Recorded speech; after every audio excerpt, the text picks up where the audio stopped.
Once upon a time, in a small town nestled between towering mountains and wide-open plains, there lived a young woman named Emily. She wasn't famous or particularly wealthy, but she had something that everyone admired, an incredible garden. It wasn't just any garden. It was a place of serenity, filled with vibrant flowers, towering sunflowers, and sweet-smelling roses.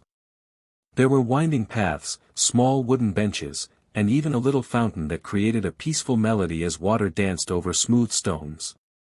Emily had inherited the garden from her grandmother, who had passed it down through generations. Her grandmother often told her stories about how the garden was a place where dreams came true. As a child, Emily thought it was just a story. But as she grew older, she began to understand. The garden was special, not just for its beauty, but because it was a place where people could find peace, share memories, and even solve problems they hadn't realized they had.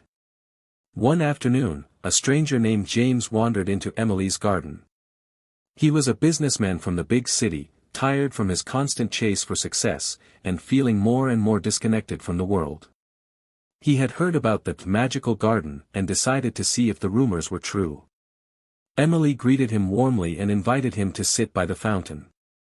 As they spoke, James shared his troubles, how he had been consumed by work, how he had lost touch with his family, and how he felt as though he was chasing something that wasn't even real. Emily listened quietly, nodding in understanding. "You know," she said, "this garden isn't magic in the way you think. It's not about miracles or wishes coming true. It's about finding time to breathe, to stop, and just listen, to your heart, to the world around you. In here, we remember what truly matters." As James spent more time in the garden, something began to shift inside him.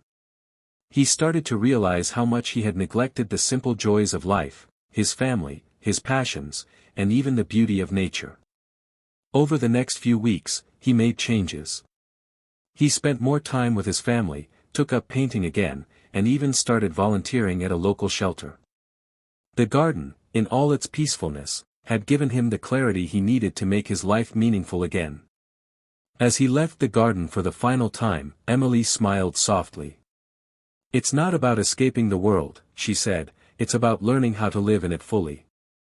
And so, James returned to the hustle and bustle of his life, but he carried the lessons of the garden with him, that success wasn't just about work, that happiness came from within, and that sometimes, the greatest dreams are those that come from simply taking the time to be still and present.